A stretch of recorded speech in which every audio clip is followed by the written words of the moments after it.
வணக்கம்.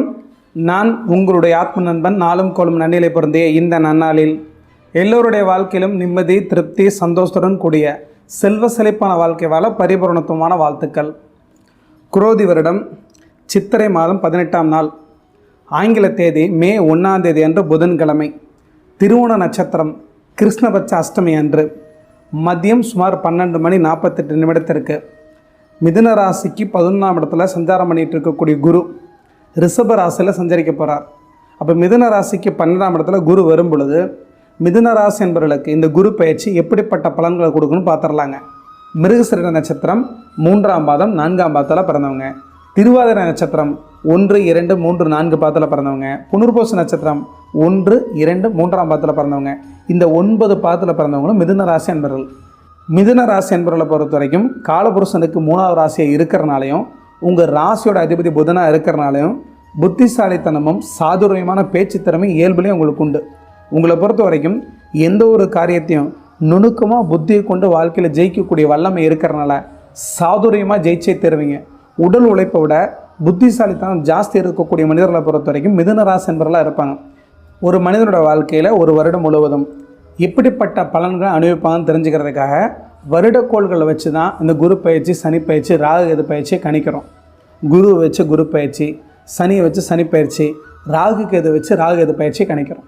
ஆனால் ராகு கேது பயிற்சியை விட சனி பயிற்சியை விட குரு பயிற்சியை மக்கள் பெரிய அளவில் விரும்புறதுக்கு என்ன காரணம் பார்த்துட்டிங்கன்னா, குரு உயர் பண்புடைய, உதவிகரமான, ஆண் தன்மை இருக்கக்கூடிய, மகிழ்ச்சி ஊட்டக்கூடிய, கிளர்ச்சி ஊட்டக்கூடிய, கௌரவமான தன கிரகமாக இருக்கிறதுனால, குரு மனிதனுக்கு நன்மை மட்டுமே செய்ய படைக்கப்பட்ட கிரகமாக இருக்கிறதுனாலையும், மனிதர்களுக்கு எந்த விதமான கெடுதலும் செய்ய தெரியாத கிரகமாக குரு இருக்கிறதுனாலையும், இந்த குரு பயிற்சி நடக்கும் பொழுது நம்ம வாழ்க்கையில் நல்லது நடந்துடாதா, கண்டிப்பாக நம்ம வாழ்க்கையில் ஜெயிச்சு வந்துட மாட்டோமான்னு சொல்லிட்டு எல்லாத்துக்கும் எதிர்பார்ப்பு இருக்கிறனால தான் குரு பயிற்சி பலன்களை எல்லாரும் விரும்பி பார்க்குறாங்க. ஆனால் உண்மையாலுமே குரு பயிற்சி பொது பலன்களை பொறுத்த வரைக்கும் 20 அல்லது 30% மட்டுமே எல்லா மனிதர்களுக்கும் பொதுவாக செயல்படும். தனி மனித ஜாதகத்தில் தசை, புத்தி, அந்தரம், சூட்சமம், பிராணன் இதெல்லாம் ஒப்பிட்டு பார்த்தீங்கன்னா மட்டும்தான் துல்லியமான பலன்களை எல்லாத்துக்கும் எடுக்க முடியுங்க. மிதுனராசி என்பவர்களை பொறுத்த வரைக்கும் இந்த குரு பயிற்சி பொது பலன்களை பார்க்குறதுக்கு முன்னாடி கடந்த குரு பயிற்சி மூலமாக அந்த ஒரு வருஷமாக மிதுனராசி என்பவர்களுக்கு பல பேர்த்துக்கு நல்ல காரியம் சிறப்பாக நடந்திருந்தாலும் கூட ஒரு சிலருக்கு என்ன எதிர்மறையான விஷயம் நடந்துச்சுன்னு நாங்கள் சொல்கிறோம். நாங்கள் சொல்லக்கூடிய விஷயம் உங்கள் வாழ்க்கையில் பொருந்தி போனால் மட்டும் இந்த வீடியோ ஸ்கிப் பண்ணாமல் முழுமையாக பாருங்கள். இல்லைன்னா உங்கள் பொண்ணான நேரத்தை தயவுசெய்து வீண் பண்ணிக்காதீங்க. காரணம் என்னன்னு கேட்டுட்டிங்கன்னா, குரு பயிற்சி பொது பலன்கள் ரெடிமேடு சட்டம் மாதிரி ஒரு சிலருக்கு பொருந்தி போகும், ஒரு சிலருக்கு பொருந்தி போகாது. ஒவ்வொரு தனி மனிதனுடைய கட்டவர்கள் கைரேகையும் ஒவ்வொரு தனி மனிதனுடைய கண் கருவிலேயே வேறையாக இருக்கிறனால பலன்களும் மாறுபடத்தான் செய்யும். உலகத்தில் 800 கோடி மக்கள் இருக்காங்கன்னா இந்த 12 ராசிகளை தான் பிரிச்சாகணும். அப்போ ஒரு ராசிக்கு சராசரியாக குறைந்தபட்சம் சுமாராக 60 கோடி மக்கள் வருவாங்க. அப்போ மிதுன ராசியில் 60 கோடி மக்கள் பிறந்திருக்காங்கன்னா அத்தனை பேர்த்துக்கும் நாங்கள் சொல்லக்கூடிய பலன் பொருந்தி போகாது. தனி மனித ஜாதகத்தில் லக்னம், லக்னாதிபதி எப்படி இருக்குது, தசை, புத்தி, அந்தர, சூட்சமநாதர்கள் எப்படி இருக்காங்க, அந்த தசாநாதன், புத்திநாதன், அந்தரநாதன், சூட்சமநாதனை பொறுத்த வரைக்கும் கோச்சாரத்தில் எப்படி செயல்படுறாங்க, இதெல்லாம் ஒப்பிட்டு பார்த்தீங்கன்னா மட்டும்தான் 100% துல்லியமான பலனை எடுக்க முடியும். கோச்சார பொது பலன்களை பொறுத்த வரைக்கும் 20 அல்லது 30% மட்டும்தான் செயல்படுங்கிறதுனால நாங்கள் சொல்லக்கூடிய பலன்கள் யாருக்கு பொருந்தி போகுதோ அவங்க மட்டும் முழுமையாக அந்த வீடியோ ஸ்கிப் பண்ணாமல் பார்த்தீங்கன்னா மட்டும்தான் உங்களுக்கு தேவையான தகவல் கண்டிப்பாக கிடைக்குங்க. பிரபஞ்சத்தில் நம்ம வாழக்கூடிய பூமிக்கு ஒரே ஒரு சந்திரன் மட்டும்தான். அந்த சந்திரன் முழு வளர்பிறை சந்திரனாக இருக்கும்போது ஒரு குருவுக்கு நிகராக நம்ம சொல்கிறோம். ஆனால் மனிதர்களுக்கு நன்மை மட்டுமே செய்ய படைக்கப்பட்ட கிரகமாக இருக்கக்கூடிய குருவுக்கு 79 சந்திரன் இருக்கிறதுனாலையும் மிகப்பெரிய வாயு கிரகமாக இருந்து எல்லா கிரகத்துடைய கதிர்வீச்சுகளையும் வாங்கி பிரதிபலிக்கக்கூடிய தன்மை குருவுக்கு இருக்கிறனாலையும் தான் குருவை சுப கிரகம், இயற்கை சுபர்னு நம்ம சொல்கிறோம். அப்படிப்பட்ட குருவை பொறுத்த வரைக்கும் மனிதர்களுக்கு கெட்டதே செய்ய தெரியாது. மனிதர்களுக்கு நன்மை மட்டுமே செய்ய படைக்கப்பட்ட கிரகமாக குரு இருந்து குரு பயிற்சி நடக்கும் பொழுது எல்லா ராசிக்காரங்களும் குரு நல்லதே செய்வார். உங்களுக்கு கெடுபலம் நடக்குது அப்படின்னா உங்கள் தனி மனித ஜாதகத்தில் அவயோக தசை நடக்கலாம், அல்லது உங்கள் ஜாதகத்தில் சனி எந்த இடத்துல இருக்கிறாரோ, எந்த இடத்த பார்க்குறாரோ அந்த இடத்தெல்லாம் சர்வ நாசப்படுத்துவாருங்கிற அடிப்படையில் உங்களுக்கு கெடுபலம் நடக்குமே ஒழிய குரு பயிற்சினால் எந்த விதமான கெடுபலனும் யாருக்குமே நடக்காதுன்னு புரிஞ்சுக்குங்க. ஆனால் அந்த குருவே சூரியனோட சேர்ந்து அஸ்தாங்கமாகும் பொழுதோ, அல்லது ராகுவோட சேர்ந்து கிரகண தோஷத்தில் இருக்கும் பொழுதோ, சனியுடைய பார்வையில் இருக்கும் பொழுதோ, சனியோட சேர்க்கையில் இருக்கும் பொழுதோ குரு சண்டால யோகமாக குரு செயல்படுறதுனால அந்த குருவை பொறுத்த வரைக்கும் தங்கிட்டு இருக்கக்கூடிய நல்ல பலனை கொடுக்க தெரியாது. ஆனால் கெடுபலன் கொடுப்பான்னு நம்ம நினைக்க வேண்டாம். ஆனால் குரு பயிற்சி பொறுத்த வரைக்கும் எந்த ராசிக்காரங்களுக்கு கெடுக்க தெரியாது. குரு தன்னுடைய தன்மையை இழக்கும் பொழுது அங்கே கெடுபலன் தானாகவே நடக்கும் சனியின் மூலமாக. கடந்த காலத்தை ஒப்பிட்டு பார்க்கும் பொழுது கடந்த காலத்தில் மிதுன ராசிக்கு களத்திர ஸ்தானாதிபதியும் தொழில் ஸ்தானாதிபதியும் குருவாக இருந்து அந்த குருவை பொறுத்த வரைக்கும் லாபஸ்தானத்தில் வலுவாக அமர்ந்திருந்தாலும் கூட சனியுடைய பார்வை வாங்கினதுனாலையும் ராகுவோட சில காலம் இணைந்திருந்ததுனாலையும் உங்கள் வாழ்க்கையை பொறுத்த வரைக்கும் குடும்பத்துக்குள்ளே கணவன் மனைவிக்குள்ளே தேவையில்லாத பிரச்சனைகள் அந்நிய மனிதர்களால் ஏற்பட்டிருக்கும். ஒரு சிலரை பொறுத்த வரைக்கும் திருமணத்துக்கான முயற்சி எடுத்து கடைசி நேரத்தில் தடைப்பட்டு நின்று போயிருக்கும். கூட்டு தொழில் நஷ்டம் ஏற்பட்டிருக்கும். செய்யக்கூடிய தொழிலையும் பொருளாதார மந்த நிலை ஏற்பட்டிருக்கும். காரணம் என்னென்னா கூட்டு தொழில்ங்கிறது 7ஆம் இடம், சொந்த தொழில்ங்கிறது 10ஆம் இடம். 7ஆம் இடத்து அதிபதியும் குரு தான், 10ஆம் இடத்து அதிபதியும் குரு தான். அப்போ குருவை பொறுத்த வரைக்கும் ராகுவோடு இணையக்கூடாது, சனியுடைய பார்வை வாங்கக்கூடாது. இந்த 2 தவறுமே கடந்த காலத்தில் நடந்த காரணத்தினால உங்கள் வாழ்க்கையில் ஒரு சில மனிதர்களை பொறுத்த வரைக்கும் பெருத்தளவில் பொருளாதார அடி வாங்கி செய்யக்கூடிய தொழிலில் முடக்கம் ஏற்பட்டு குடும்பத்துக்குள்ளே கலகம் ஏற்பட்டு நிம்மதி இல்லாத திருப்தி இல்லாத வாழ்க்கையை தான் வாழ்ந்திருப்பீங்க. குரு மனிதனுக்கு நன்மை மட்டுமே செய்ய படைக்கப்பட்ட கிரகமாக இருக்கிறனால கடந்த காலத்தில் குரு பயிற்சியினால் மிதுன ராசி என்பவர்களுக்கு எந்த கெடுபலனும் யாருக்கும் நடந்திருக்காது. உங்களுக்கு கெடுபலன் நடக்குது அப்படின்னா சனி எந்த இடத்துல இருக்கிறாரோ அந்த இடத்த கெடுப்பார், சனி எந்தெந்த இடத்த பார்க்குறாரோ அந்த இடத்தையும் கெடுப்பார். அப்போ சனியினால தான் உங்களுக்கு கெடுபலன் நடந்திருக்குமே தவிர குரு பயிற்சினால் கெடுபலன் நடந்திருக்காது. கடந்த காலத்தை பொறுத்த வரைக்கும் சனி உங்கள் ராசிக்கு 9ஆம் இடமாக இருக்கக்கூடிய பாக்கியஸ்தானத்தில் இருந்தார். 9ஆம் இடங்கிறது பாக்கியம், அதிர்ஷ்டம், தந்தை, யோகம். அந்த ஸ்தானத்தில் சனி அமர்ந்து சனியுடைய 3 பார்வை, 3ஆம் பார்வை, 7ஆம் பார்வை, 10ஆம் பார்வையினால் மிதுன ராசி என்பவர்களுக்கு ஒரு சிலருக்கு மட்டும் கெடுதல் செஞ்சுருப்பார். அப்போ சனி தன்னுடைய 3ஆம் பார்வையினால் லாபஸ்தானத்தை பார்க்குறாரு. லாபஸ்தானத்தில் தனகிரகமாக இருக்கக்கூடிய குரு அமர்ந்து குருவை சனி பார்த்ததுனால பொருளாதாரம் சார்ந்த விஷயத்தில் பெருத்தடி மிதுன ராசி என்பவர்களுக்கு ஒரு சிலருக்கு விழுந்திருக்கும். குரு களத்திர ஸ்தானாதிபதியாக இருந்து அந்த குருவை சனி பார்த்ததுனால கணவன் மனைவிக்குள்ள கலகங்கள் ஏற்பட்டிருக்கும். குரு தொழில் ஸ்தானாதிபதியாக இருந்து அந்த குருவை சனி பார்த்ததுனால தொழிலில் முடக்கம், செய்யக்கூடிய தொழிலில் பொருளாதார மந்த நிலை, வாடிக்கையாளருக்கு உங்களுக்கும் பிரச்சனை, கூட்டு தொழில் பிரிஞ்சு போகிறது, இப்படி பல சங்கடங்களை மிதுன ராசி என்பவர்களில் ஒரு சிலர் மட்டும் கடந்த காலத்தில் அனுபவிச்சிருப்பீங்க. சனி தன்னுடைய 7வது பார்வையினால் மிதுன ராசிக்கு 3ஆம் இடமாக இருக்கக்கூடிய முயற்சி ஸ்தானம், தைரிய ஸ்தானத்தை பார்த்ததுனால தொட்ட காரியங்கள் அத்தனையுமே தள்ளி தள்ளி போய் உங்களுக்கு நிறைவேறாத ஆசையாக பல விஷயங்கள் தடைப்பட்டு போயிருக்கும். குறிப்பாக 3ஆம் இடம் இளைய சகோதரஸ்தானமாக இருக்கிறனால இளைய சகோதரருக்கு உங்களுக்கும் வாக்குவாதம், பிரச்சனை, மன உளைச்சல், சங்கடங்கள் கண்டிப்பாக ஏற்பட்டிருக்கும். ஒரு சிலரை பொறுத்த வரைக்கும் சொத்து சார்ந்த விஷயத்தினால கோர்ட்டு, கேஸு, வம்பு, வழக்கு அலைய ஆரம்பிச்சிருப்பீங்க.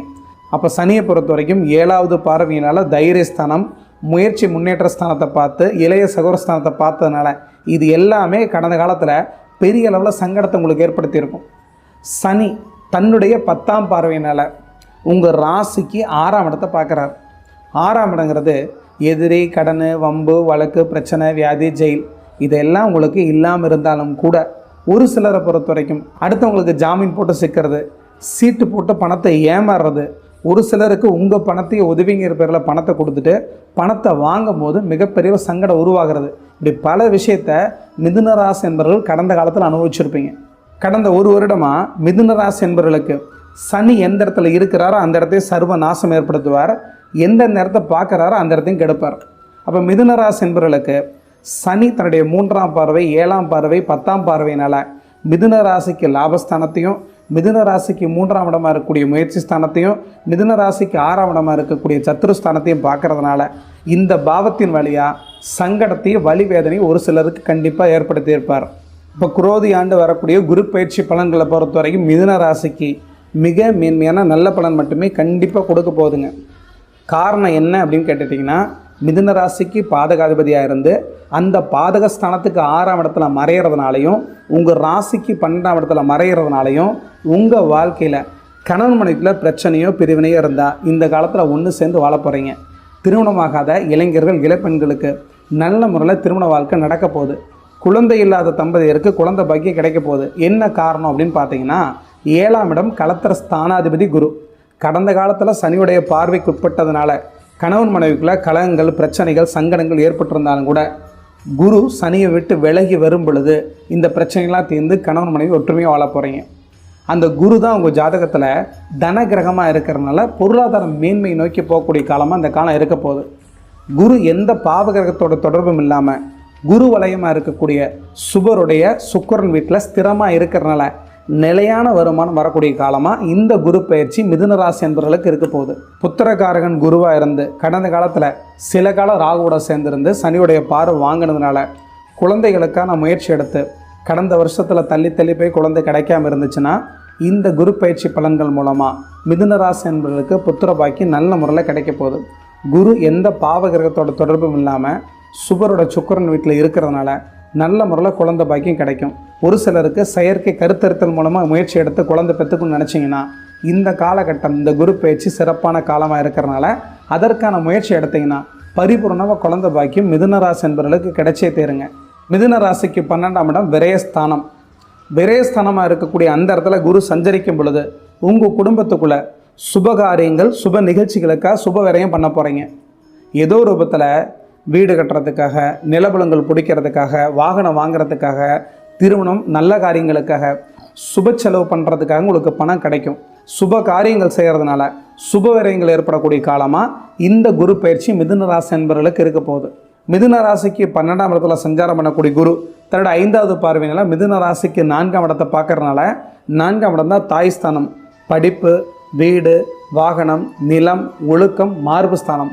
அந்த இடத்த குரு பார்க்கும் பொழுது வயோதிக தாயாருக்கு உடல் சார்ந்த மருத்துவ செலவு பண்ணி பரிபூர்ணமாக குணமாகாமல் நிறைய செலவு வச்சுட்டு இருந்தால் இந்த காலகட்டத்தில் நல்ல மருத்துவர் மூலிமா பரிபூர்ண உடம்பு குணமாகுங்க.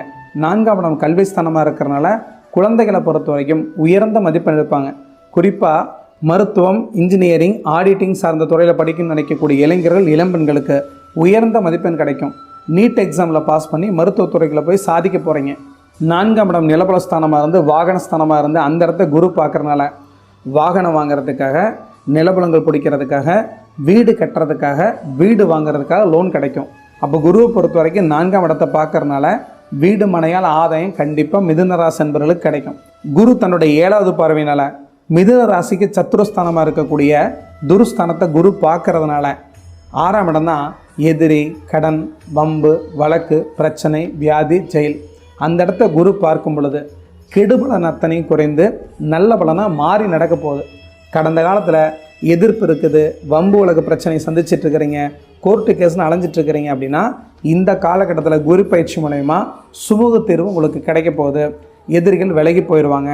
தீர்க்க முடியாத கடனை வாங்கி கட்ட முடியாமல் பெரிய அளவில் சங்கடத்தை அனுபவிச்சுட்டு இருந்தீங்கன்னா இந்த காலகட்டத்தில் குரு பார்க்கும் பொழுது அந்த கடனை கட்டக்கூடிய சந்தர்ப்பத்தை குரு அமைச்சு கொடுப்பார்.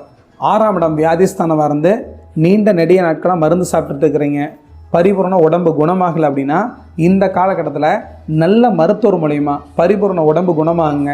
குரு தன்னோட 9வது பார்வையினால் மிதுன ராசிக்கு 8ஆம் இடத்தை பார்க்குறாரு. 8ஆம் இடங்கிறது அசிங்கம், கேவலம், வீண்பலி, செய்யாத குற்றத்திற்கு தண்டனை, மேலே இருந்து கீழே விழுகுதல், தீரா கடன், தீரா வியாதி, இப்படிப்பட்ட கெடுபலன் கொடுக்கக்கூடிய ஸ்தானத்தை குரு பார்க்கும் பொழுது இந்த கெடுபலன் அத்தனையும் நடக்காமல் தடுத்து நல்ல பலனாக மாற்றி கொடுப்பார். அப்போ 8ஆம் இடத்தை குரு பார்க்கும் பொழுது வெளிநாடு போகக்கூடிய சந்தர்ப்பம், வெளி மாநிலம் போகக்கூடிய சந்தர்ப்பம், தூரதேச பயணங்கள் எல்லாம் அமைய போகுது. குரு 8ஆம் இடத்தை பார்த்தா எதிர்பாராத அதிர்ஷ்டங்கிற பேரில் ஷேர் மார்க்கெட், பங்குச்சந்தை மூலிமா மிகச்சிறந்த லாபம் ஒரு சில மனிதர்களுக்கு தனி மனித ஜாதகம் சிறப்பாக இருந்து நல்ல யோக தசை நடந்தால் கண்டிப்பாக கிடைக்குங்க. அப்போ 8ஆம் இடத்தை குரு பார்க்கும் பொழுது கெடுபலன் எதுவும் கண்டிப்பாக மிதுன ராசி என்பவர்களுக்கு நடக்க போகிறதில்ல. அசிங்கமோ, கேவலமோ, வீண்பலியோ கடந்த காலத்தில் நிறைய அனுபவிச்சிருந்தீங்கன்னா அதெல்லாம் கடந்து வந்து சாதிக்கக்கூடிய காலமாக, வாழ்க்கையில் தொட்ட காரியத்தை ஜெயிக்கக்கூடிய காலமாக மிதுன ராசி என்பவர்களுக்கு இந்த குரு பயிற்சி இருக்க போகுதுங்க. மிதுன ராசியில் பிறந்த அன்பர்களை பொறுத்த வரைக்கும் ஆயிரக்கணக்கான தொழில் செஞ்சிட்ருப்பீங்க.